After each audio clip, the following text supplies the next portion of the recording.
also with us Dr. Ranjan Banerjee, who is the Dean of the SPJIMR Institute of Management and Research here in Mumbai. This is one of the top 10 business schools in India for our overseas guests. Dr. Banerjee is an internationally renowned trainer and a facilitator, and has worked with global organizations both in India and overseas. Dr. Banerjee, a warm welcome. I also have with us on the panel Peter Everard. Peter is the Managing Director of Korn Ferry's industrial business for Asia Pacific, and he's based out of Singapore. Peter brings over 2 decades of experience in organizational and leadership development. He works with global boards and executive committees around innovation, next practice development, and sustainable value creation. Peter is also a member of the office of our CEO and represents Korn Ferry in B20, G20 initiatives. The way we are structured for the evening is we'd like our panelists to present their thoughts around today's topic, and Peter will facilitate that.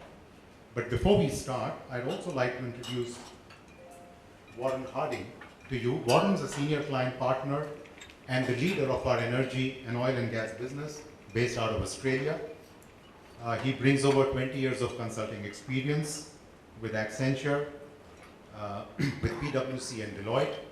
And we are very pleased to have some of our partners who head subsectors across Asia Pacific with us this evening. So without much ado, I'd hand this over to Peter, and you all enjoy the evening. So over to all of you, have a nice evening. We're talking with each other. I'm very pleased to have our friends at the house here. This fits in our next practice dialogues we're organizing around the world. And there's topics like entrepreneurship, consolidation, and global reach. But there's also the topic of digitization and the impact of digitization on societies, on people, and on organizations. And when I spoke with Madhav and Navdeep, the Indian team in July, saying which topic is most relevant for India, they said we want to talk about the human factor in digitization. Now, this is not by coincidence, because think of it.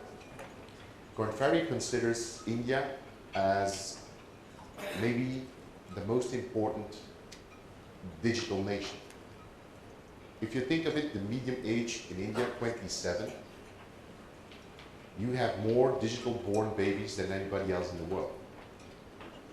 Compare it to other innovation nations like Germany and Japan, median age 46. Think of it. In Japan, in Germany, 75% of the workforce didn't even have a laptop when they graduated. And that's just reverse in India. But then look at the room.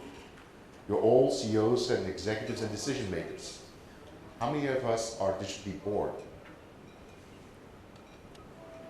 So the question I have, the first question for the panel members is it important that corporations embrace digitization and that we accelerate the creation of a digital mindset in our corporations to create more value for corporations and for societies?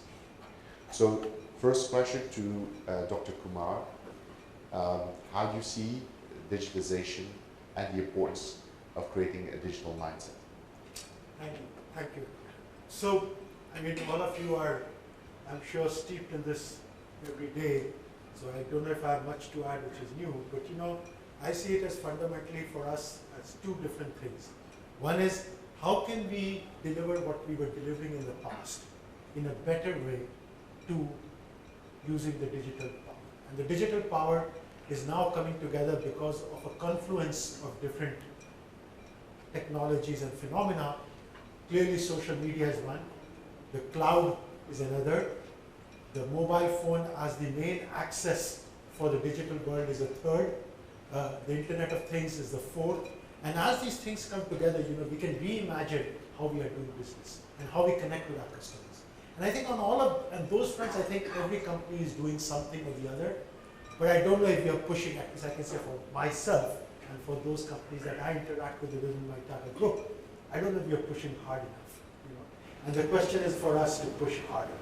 And because we say always in marketing that markets change faster than marketing. And our consumers are changing a lot faster. And the rate of change outside is a lot faster than the rate of change within our companies because A, we have established practices, we have established processes, we have established assets and all those wonderful things.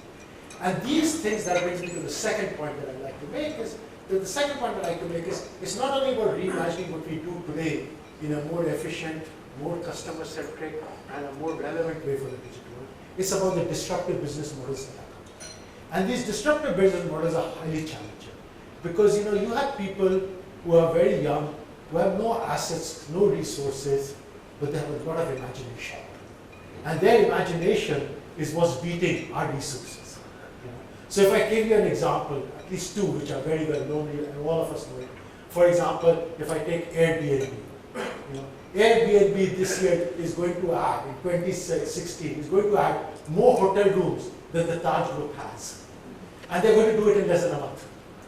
Okay? So I mean, suddenly our assets of having all these wonderful hotel rooms all across the world has become a trivial asset, right? Relatively, compared to this newer Airbnb business model, right? I myself, with my sister, we do an annual family vacation every year. This year, we choose a different place every year. This year, we chose Croatia, Montenegro. First thing, my sister who lives in the US said, okay, I'll go to Airbnb and see what villas are available.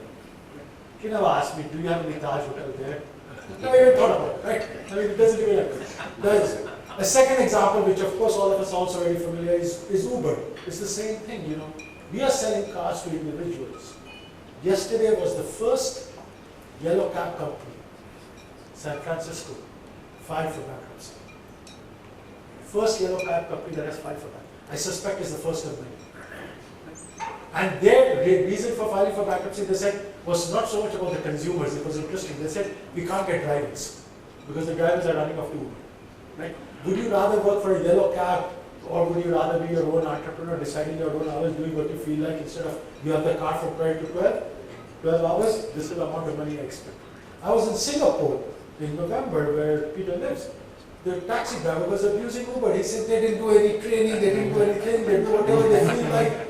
I mean, this complaint everything, right? So, and you look at Tata Motors, another big company for us, If everybody is going to use Uber, then, I had my friend Prabha Sinha, who was one of the very good, famous professors, tell me the other day, he just sold his car in Chicago, he just uses Uber. I mean, Prabha, the man must be worth $50 million if anything, right? He sold his car and he's using Uber. What can I say to that, right? I mean, here was a prime suspect or a prospect to sell the Jaguar Land Rover, and he's gone, he's disappeared. Now, what that means for us, because we are in a Korn Ferry discussion, what it means for us is how can we get, a lot of our models in our companies were based on hierarchy, and that the person at the top, A, knew more about the future, B, also had more information, right? When information is democratized and the person who knows most about the future is at the bottom of the organization, what does this mean for hierarchies? What does this mean for how we learn?